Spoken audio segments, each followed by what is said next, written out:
네, 안녕하세요. 오토타임즈의 김성윤 기자입니다. 오늘 만나볼 차는 링컨의 프리미엄 컴팩트 SUV MKC입니다. 컴팩트 SUV 시장은 SUV 중에서도 가장 경쟁이 치열한 시장으로 평가를 받고 있는데요. 독일의 BMW, 벤츠, 아우디에 대항하기 위해서 링컨에서 야심차게 출시한 브랜드 첫 번째 SUV가 되겠습니다. 2014년도에 첫 출시를 했고요. 4년 만에 부분 변경을 거쳐서 새롭게 도전장을 냈습니다. 어떠한 경쟁력이 있는지 한번 만나볼까요?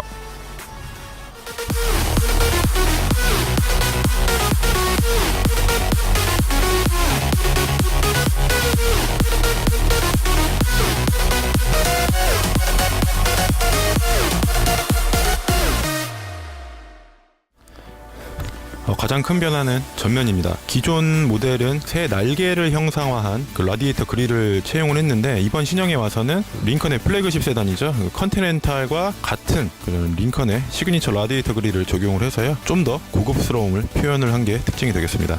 컴팩트 SUV를 표방하긴 하는데요, 차체가 그렇게 컴팩트하다는 느낌을 받지 않습니다. 실제로 길이와 너비, 또 휠베이스가요, 현대차 투싼이나 기아차 스포티지보다 큰 수치를 갖고 있고요, 높이는 좀 낮춰서 통성을 불어넣은 게 주목할 부분이 되겠습니다. 측면은 경쟁 차종과 크게 벗어나지 않는 그런 라인을 보여주고 있습니다. 대체적으로 차체 라인이 매끄럽게 이어지고 있고요, 굵은 선으로 강조된 벨트 라인과 잘 어우러져서 제법 역동적인 디자인을 표현했다고 생각이 듭니다. 뒷모습은 좌우로 길게 이어진 리어 램프가 특징인데요, 이전 세대에 비해서 디자인에서는 큰 변화가 없는 것으로 보여지고요, 전면과 마찬가지로 그런 고급스러운 느낌이 물씬 듭니다. 하단에는 듀어 머플러를 채택을 했고요, 또 SUV만큼 범퍼 하단에 스키드 플레이트를 장착한 점도 특징이라고 할 수 있겠습니다. 휠 타이어는 19인치 알루미늄 휠을 채용을 했습니다. 개인적인 생각으로는 고급스러운 외관 디자인에 비해서는 휠 디자인에서는 약간 좀 아쉬움이 남는다고 생각이 들고요. 타이어는 미쉐린의 레티튜드 2HP를 썼는데, 크기는 245에 45가 되겠습니다. 또 하나 이 차의 특징이 전동식 트렁크인데요, 다른 차종과 달리 뒷면 전체가 열리기 때문에 적재할 때 상당히 용이할 것 같습니다. 또 핸즈 프리 테일게이트도 상당히 편리한 부분인데, 손을 갖다 대지 않고 발만으로도 문을 쉽게 열 수가 있습니다.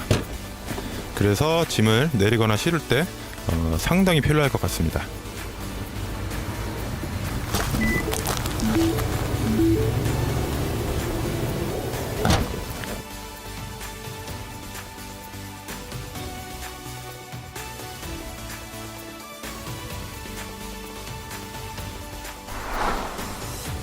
사실 링컨이 자부심을 갖고 있는 부분이 외관보다는 실내입니다. 링컨의 인테리어 디자인을 총괄하고 있는 분이 바로 한국 출신의 디자이너 강수영 씨인데요. 대시보드를 포함을 해서 운전자의 손길이 닿는 곳곳에 이 고급 가죽을 써서 시각적으로나 또 촉감적으로나 상당한 만족감을 주고 있습니다. 특히 시트는 딥소프트 가죽을 썼는데, 확실히 촉감이나 착자감이나 상당한 만족감을 줍니다. 그리고 곳곳에 적용한 우드 트림 역시 실내 분위기를 훨씬 더 고급스럽게 해주는 요소고요. 이런 스티어링 휠에도 이 고급 가죽을 써서 조작하는 그런 느낌이 상당히 좋습니다. 가죽 곳곳을 마감하고 있는 그런 바느질도 상당히 정교하고요. 변속 방식은 레버가 아니라 버튼식 변속 시스템을 채용을 했습니다. 중앙 디스플레이 왼쪽에 위치를 해서 눈에 잘 띄고요. 또 기존 변속 레버가 위치했던 기존의 중앙 콘솔 공간도 좀 더 여유롭게 활용할 수 있도록 탈바꿈시켜서 좀 더 실용성을 강조한 부분이라고 볼 수 있겠습니다. 중앙 계기판 사이에는 LCD 패널을 설치를 해서 각종 주행 정보를 제공을 하고 있는데, 시인성이 뛰어난 것 같습니다. 또 지붕은 전동식 파노라마 선루프를 탑재를 했는데, 거의 전체를 덮기 때문에 실제로 느껴지는 개방감이 상당합니다. 컴팩트 SUV를 표방하지만 2열 좌석 공간이 넉넉한 편입니다. 180이 넘는 성인 남성이 앉아도 무릎 공간이라든지 머리 윗 공간에서 크게 답답함이 느껴지지 않습니다. 인포테인먼트 시스템은 싱크 3를 탑재를 했습니다. 전화통화나 음성 명령으로 각종 기능을 실행할 수 있고요. 특히나 편리한 점은 안드로이드 오토나 애플 카플레이어와 호환이 되기 때문에 유저들한테는 상당히 편리한 기능일 것 같습니다.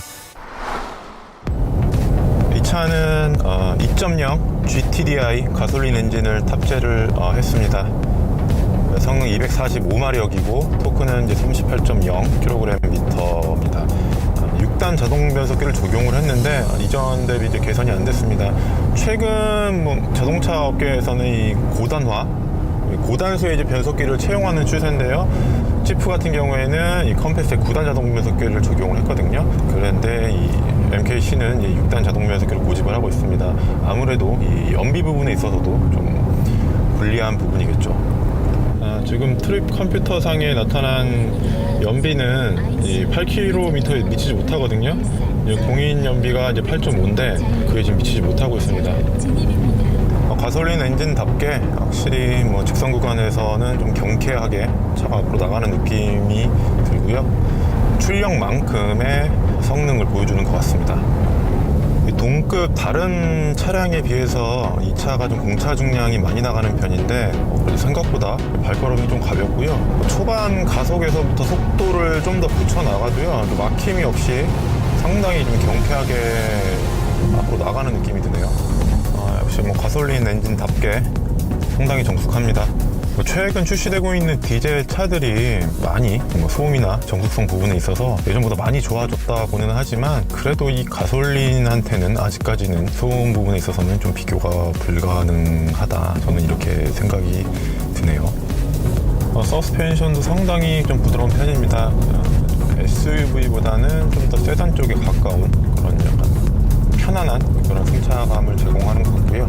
시트 때문일 수도 있겠는데 이 정도 승차감이라면 장거리 주행에서도 이제 운전자가 편안함을 느낄 수 있을 것 같습니다. 프리미엄 브랜드답게 각종 편의 안전 장치는 거의 빠짐없이 적용을 했습니다.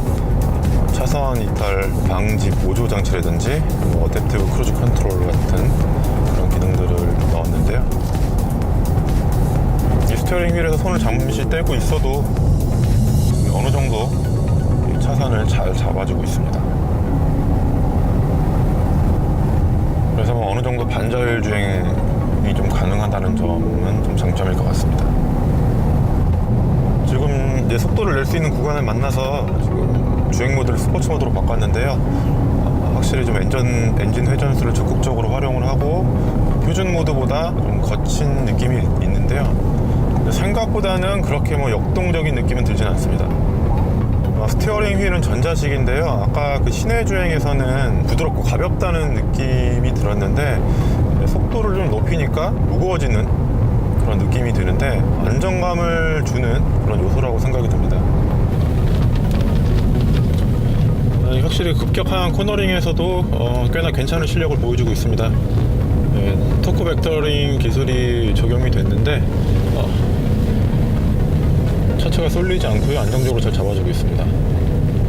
확실히 고속 구간에서는 제가 최근에 타본 SUV 중에서 이 고성능 제품을 제외하고는 가장 만족스럽습니다. 네, 오늘 만나본 링컨 MKC 연비 부분에서는 좀 아쉬운 모습을 보여줬는데요. 그 외에 내외관에서 느껴지는 럭셔리함, 빠짐없이 채워넣은 편의 안전 품목들, 그리고 시원시원한 주행 성능, 이 차는 SUV를 반드시 이 실용성만을 추구해야 한다, 이런 고정관념을 좀 깨주는 그런 차량이 아닌가 생각이 듭니다.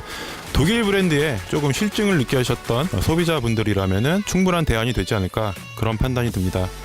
저는 오토타임즈 김상윤 기자였고요. 다음 시간에 다시 찾아뵙겠습니다. 감사합니다.